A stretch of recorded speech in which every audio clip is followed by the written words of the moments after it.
otro lado, este siglo y el venidero están divididos por el juicio del malo y la resurrección del justo, lo cual ocurrirá en la segunda venida de Cristo al final de este siglo y la inauguración del siglo venidero. O sea, lo que estamos diciendo, y lo vamos a ver en un momento en un slide, pero lo que estamos diciendo es esto. Según los textos que acabamos de leer, este siglo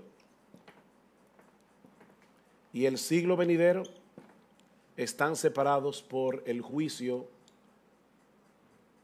de Dios, la separación de los buenos y los malos, que ocurrirá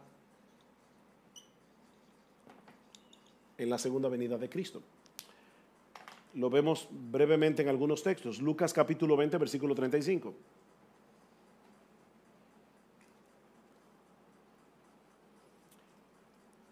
Versículo 34, para tomar el contexto: los hijos de este siglo se casan y se dan en casamiento, mas los que fueren tenidos por dignos de alcanzar aquel siglo y la resurrección de entre los muertos, ni se casan ni se dan en casamiento. Hermanos, ¿cuándo será la resurrección de los muertos? En la segunda venida de Cristo. Así que la segunda venida de Cristo divide este siglo del siglo venidero. Son cualitativamente distintos. Mateo capítulo 13, versículo 39, es el texto que leímos hace un momento. Mateo capítulo 13. Noten, hermanos, otra vez el esquema. El enemigo que sembró la cizaña es el diablo. La siega es ¿qué? Es no el fin del siglo, no, el fin de este siglo. Y yo sé que dice del siglo, pero obviamente está hablando de este siglo. Es el fin de este siglo. Los segadores son los ángeles, de manera que como se arranca la cizaña y se quema en el fuego, así será en el fin de este siglo. Enviará el Hijo del Hombre a sus ángeles, recogerán de su reino a todos los que sirven de tropiezo y los que hacen juicio, los que hacen iniquidad, los echarán en el horno de fuego, allí será el lloro y el crujir de dientes, y entonces los justos resplandecerán como el sol en el reino de su Padre. Hermanos, ¿cuándo va a ocurrir eso? En la segunda venida de Cristo. O sea que la segunda venida de Cristo y el juicio separan este siglo del juicio venidero, del siglo venidero.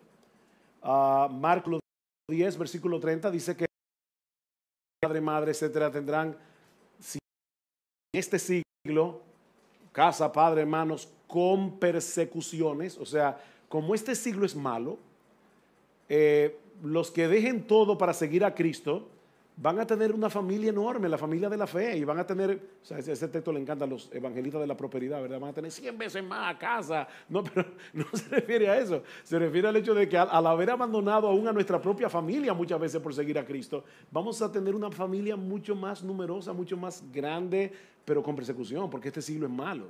Ahora, en el venidero vamos a tener la vida eterna, dice Marcos 10:30. Y Tito capítulo 2,